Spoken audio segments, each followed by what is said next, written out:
Soc la școala una donna afganesa. Eu felicito el dia 8 de març, Dia de les Dones. Necessitem llibertat. Soc una dona que després dels 20 anys violència ja avui estic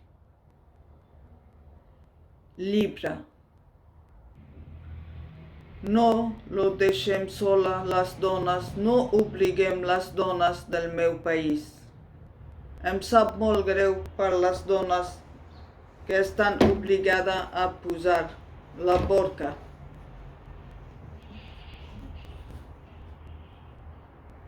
Em sap molt greu que les dones de l'Afganistan no poden estudiar, no poden treballar. Em sap molt greu. No acceptem Taliban. Nosaltres necessitem llibertat. Visca Afganistan! Visca les dones fort i valent del món!